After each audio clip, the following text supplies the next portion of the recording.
Ang pinakamagandang upgrade sa computer business natin ay dapat nanggaling sa mga customers natin. So kung ngayon lang pala tayo nagkita mga boss, ako nga pala si Rudy Silvido, isa po akong computer business owner for 6 years. And ngayon mga boss ay nagsishare po ako ng mga experiences ko po through vlogging. I help business owners, corporate clients to scale their business through reliable computer supply and also through customized system. Alam nyo ba mga boss, nung nag-start po ako dito sa computer business, yung focus ko talaga dati is nagbebenta kami ng mga computer parts, ganun. So focus lang talaga kami sa mga computer supply. And then one time mga boss, meron po akong isang kliyente no, sa Lapu-Lapu City. While nagko-configure po ako sa computer niya kasi marami po yang software na i-install, meron pang, OS, MS Office, tapos nagpa-install pa siya ng antivirus.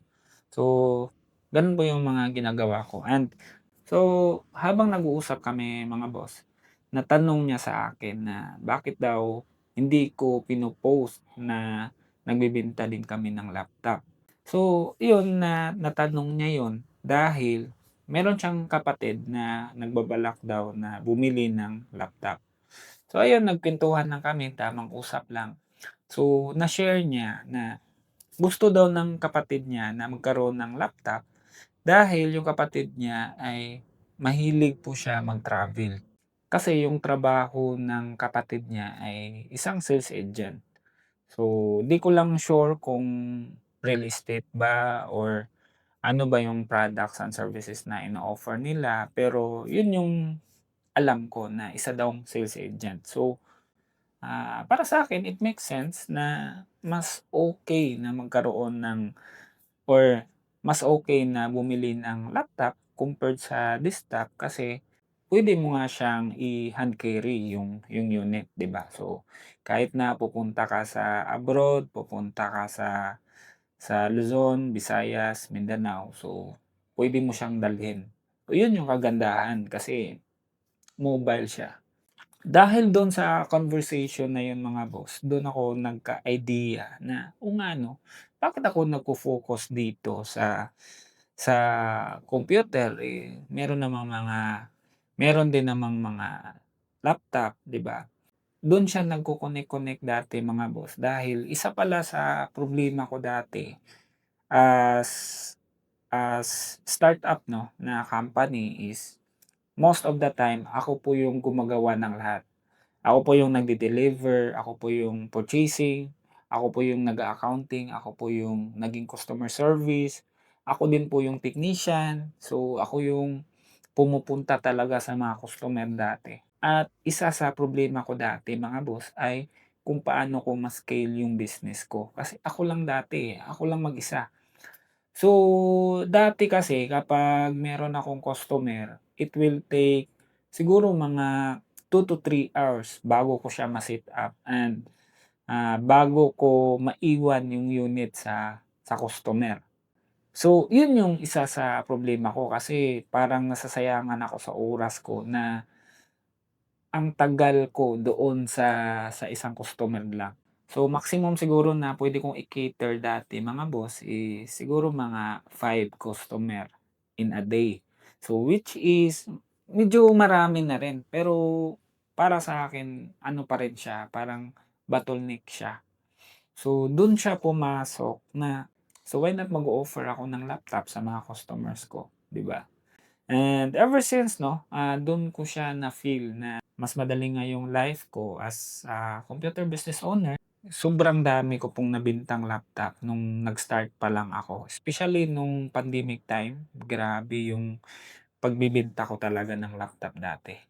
Ni-redirect ko yung focus ko from desktop to laptop, yun yung story. So ayun, punto ko lang talaga mga boss na kung meron man tayong i-improve sa negosyo natin ay dapat nanggagaling ito sa mga customers natin. Paano? Unang-una mga boss, kung meron kang mga customers na na-serve na, tanungin mo sila ng review. Good or positive review, malaking tulong po yan para sa atin. So if merong nag-review sa'yo positive, then good job. So dapat ipagpatuloy mo yan. Pero kung merong nag-review sa'yo na negative, so i-meeting mo talaga yung team mo and then fokusan nyo yan and dapat masolve nyo yung problema niya. So kunwari, yung yung review ng isang customer is okay sana yung product, maganda, quality, pero nababagalan ako sa kilos nila. So, yun, dapat i-address nyo yan. Lahat ng mga negative review, dapat nyo yang i-address.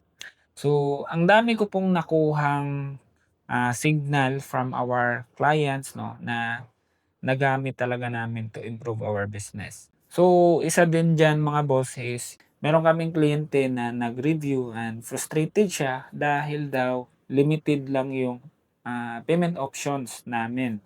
So, wala po kasi kami dating installment. So, dahil do'n mga boss, nagka-idea ako na dapat pala talaga meron tayong installment na payment options. So, kaya dahil do'n mga boss, nagkaroon kami ng home credit. Meron din kaming Atome dati, meron din kaming Bilis, meron din mga credit card. So, base 'yun lahat, yung improvement na 'yun mga boss is base 'yun sa mga kliyente namin. So, shine-share ko po ito sa inyo ngayon mga boss 'no, dahil naniniwala po ako mga boss na para ma-improve natin yung business natin is dapat meron tayong awareness.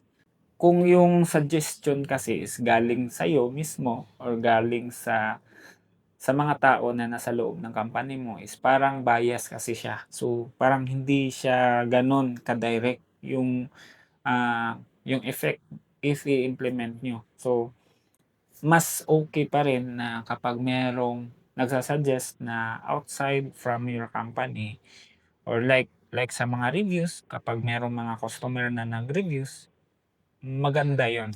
Yun yung mas magandang tutukan. So, ang kalaban kasi natin dito mga boss kapag ayun nga ay wala tayong awareness sa mga ganong bagay, hindi natin yun alam.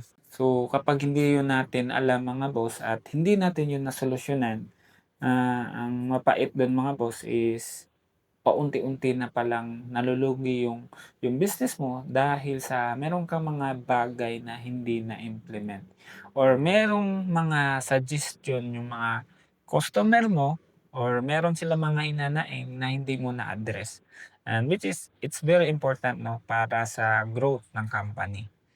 So, ayun lang, kapag merong mga negative criticism yung mga customer natin, tanggapin po natin 'yan, i-analyze natin, and try natin 'no, i-try natin yung best natin na ma-address natin yung lahat.